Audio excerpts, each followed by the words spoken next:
My fellow Americans, a short time ago, I ordered the United States Armed Forces to launch precision strikes on targets associated with the chemical weapons capabilities of Syrian dictator Bashar al-Assad. A combined operation with the armed forces of France and the United Kingdom is now underway. We thank them both. Tonight, I want to speak with you about why we have taken this action. 1 year ago, Assad launched a savage chemical weapons attack against his own innocent people. The United States responded with 58 missile strikes that destroyed 20% of the Syrian Air Force. Last Saturday, the Assad regime again deployed chemical weapons to slaughter innocent civilians, this time in the town of Douma, near the Syrian capital of Damascus. This massacre was a significant escalation in a pattern of chemical weapons use by that very terrible regime.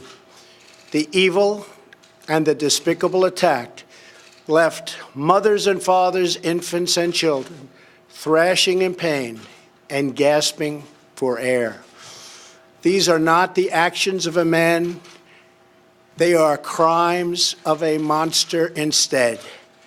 Following the horrors of World War I a century ago, civilized nations joined together to ban chemical warfare. Chemical weapons are uniquely dangerous, not only because they inflict gruesome suffering, but because even small amounts can unleash widespread devastation.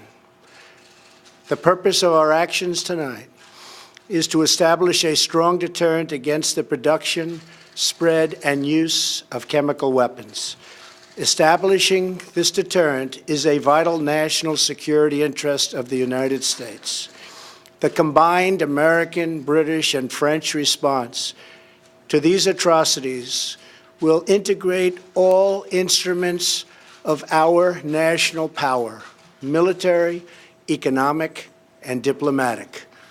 We are prepared to sustain this response until the Syrian regime stops its use of prohibited chemical agents. I also have a message tonight for the two governments most responsible for supporting, equipping, and financing the criminal Assad regime. To Iran and to Russia, I ask, what kind of a nation wants to be associated with the mass murder of innocent men, women, and children? The nations of the world can be judged by the friends they keep. No nation can succeed in the long run by promoting rogue states, brutal tyrants, and murderous dictators. In 2013, President Putin and his government promised the world that they would guarantee the elimination of Syria's chemical weapons. Assad's recent attack and today's response are the direct result of Russia's failure to keep that promise. Russia must decide if it will continue down this dark path or if it will join with civilized nations as a force for stability and peace. Hopefully, someday we'll get along with Russia and maybe even Iran, but maybe not. I will say this. The United States has a lot to offer. With the greatest and most powerful economy in the history of the world. In Syria, the United States, with but a small force being used to eliminate what is left of ISIS, is doing what is necessary to protect the American people.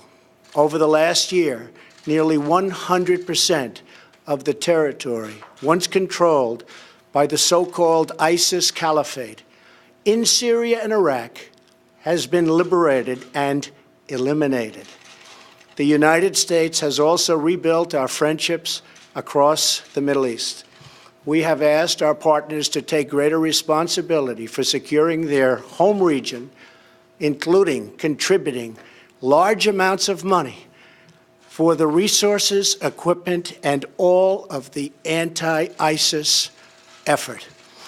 Increased engagement from our friends, including Saudi Arabia, the United Arab Emirates, Qatar, Egypt, and others, can ensure that Iran does not profit from the eradication of ISIS.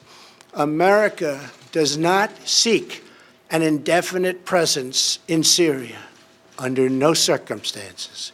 As other nations step up their contributions, we look forward to the day when we can bring our warriors home, and great warriors they are. Looking around our very troubled world, Americans have no illusions. We cannot purge the world of evil or act everywhere there is tyranny. No amount of American blood or treasure can produce lasting peace and security in the Middle East. It's a troubled place. We will try to make it better, but it is a troubled place. The United States will be a partner and a friend, but the fate of the region lies in the hands of its own people. In the last century, we looked straight into the darkest places of the human soul. We saw the anguish that can be unleashed and the evil that can take hold. By the end of World War I, more than 1 million people had been killed or injured by chemical weapons. We never want to see that ghastly specter return. So today, the nations of Britain, France, and the United States of America have marshaled their righteous power against barbarism and brutality. Tonight, I ask all Americans to say a prayer for our noble warriors and our allies as they carry out their missions. We pray that God will bring comfort to those suffering in Syria. We pray that God will guide the whole region toward a future of dignity and of peace. And we pray that God will continue to watch over and bless the United States of America. Thank you and good night. Thank you.